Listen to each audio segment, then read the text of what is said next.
The Art of Making Mummies by René Laplace. Why make mummies? Like many people around the world, the people of ancient Egypt held special ceremonies when people died. They wanted to show respect to the person who died.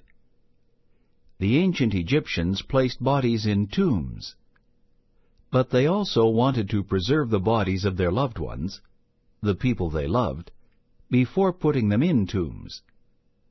The process they used to preserve the bodies is called mummification. The preserved body is called a mummy. The Egyptians preserved dead bodies by making them into mummies. In ancient Egypt, making mummies was a very important job. Special priests learned how to do it. They began mummifying bodies about 4,600 years ago. Before that time, the Egyptians had buried their dead in the desert sands. They noticed that the sand would dry out the bodies. The bodies buried in the desert sands were preserved. Maybe this is how the Egyptians got the idea to make mummies. The Egyptians mummified bodies for almost 3,000 years. They used the basic steps explained in this book. The jars for internal organs had lids shaped like the protecting gods. Step 1. Internal organs. Over the years, the Egyptians learned the best ways to preserve bodies. They knew it was most important to dry the body. They also knew that the internal organs of the body were the hardest parts to get dry. They solved this problem by removing the organs. The priests removed the lungs, liver, intestines, and stomach. They placed each organ in its own jar. The Egyptians believed that a different god protected each organ. They carved the lids of the jars to look like the 4 protecting gods. Natron is found on the riverbanks of the Nile River. Step 2. Drying the body. After removing the internal organs, the priests went on to the next step. They cleaned the inside and outside of the body. Then they used natron to dry the body. Natron is a combination of salt and a powder similar to baking soda. Natron is abundant in Egypt. After the summer floods, there was a lot of natron near the banks of the Nile River. The Egyptians collected it and made it into a powder. The priests spread natron all over the outside of the body. They also filled cloth sacks with natron and put them inside the body. The priests waited about 40 days for the body to dry. Then they washed the body and rubbed it with oil. The body was ready for the next step.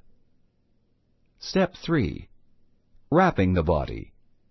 Next, Egyptian mummies were wrapped in narrow strips of linen cloth. The entire body was covered in many layers. The priests used hundreds of yards of linen for every mummy. Each of this mummy's fingers was wrapped separately. The bodies of powerful and wealthy people were wrapped with special care. For important people, the priests would wrap each finger one by one. Then they wrapped the linen around the entire hand. Sometimes they placed amulets among the linen strips. They thought the amulets would protect the dead person from harm. The priests would also cover the linen with a sticky substance. When it dried, the sticky substance got hard and protected the mummy even more. Important people got special treatment. such as this gold tongue covering. Some of the mummies had fancy gold sandals to wear. Some had gold fingertips on their hands. Only the most powerful people, such as the pharaoh and his family, got this special treatment. When the wrapping was finished, the priests tied linen strips all around to hold everything in place. The mummy was ready to be placed in a coffin. The pharaoh. The king of ancient Egypt was called a pharaoh. Pharaohs began ruling Egypt about 5,000 years ago. They had absolute power. Nobody could question what they did. Pharaohs had huge tombs called pyramids built to show the world what great kings they were. There were men and women pharaohs. The time of the pharaohs ended around 2,030 years ago. Coffins and masks. Sometimes mummies were put into tombs after the wrapping was finished. But many mummies first were put into coffins. Some mummies were in a single coffin. Important Egyptians would have as many as 3 coffins. The outer coffin was made of stone, and the other coffins were made of wood. Some of the wooden coffins were covered with prayers written in hieroglyphics. The Egyptians also painted beautiful designs on the coffins. The head of the coffin often had a mask painted on it. Sometimes these masks were made of gold. Egyptians played the game senet on special tables or boards. Helpful items. Ancient Egyptians believed that their mummified loved ones would live for all eternity. They thought that their loved ones were going to a world very much like Egypt, so they put food, tools, clothing, furniture, and other household items into the tomb. They thought their loved ones would need these items in the next world. Sometimes they even put games in the tomb with mummies. The Egyptians loved board games, especially a game called senet. One tomb had several full sets of senet games with their beautifully carved senet boards. Shabtis were expected to act as servants in the next world. Mummies' little helpers.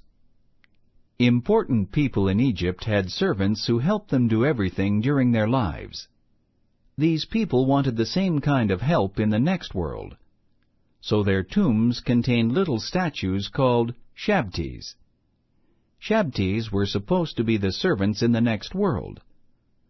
A Shabti was usually just few inches high. Most were carved from wood or stone. Some were formed from clay. Some Shabtis held farming tools or baskets for collecting the harvest. Tombs sometimes contained hundreds of Shabtis. Non-human mummies. Humans were not the only living things that were mummified. The Egyptians also preserved cats, monkeys, ducks, falcons, and crocodiles as mummies. Like humans, the animals were carefully wrapped in linen. Sometimes people kept animal mummies in their homes. The Egyptians made millions of mummies. They stopped about 1,600 years ago after the Roman Empire took control of their land. But for 3,000 years, the Egyptians followed the art of making mummies. Cats were one of the most popular kinds of animals to mummify. Talk about it. 1. Why did the Egyptians mummify the people they loved? 2. What types of things were put into a tomb with a mummy? Why were these items put there? Write about it. 3. The Egyptians liked to play board games. On a separate sheet of paper, write about board games that you like to play. Extend language. The suffix ful means full of. The suffix ful can be attached to a word to make a new word. Beauty and full make beautiful. Beautiful means full of beauty.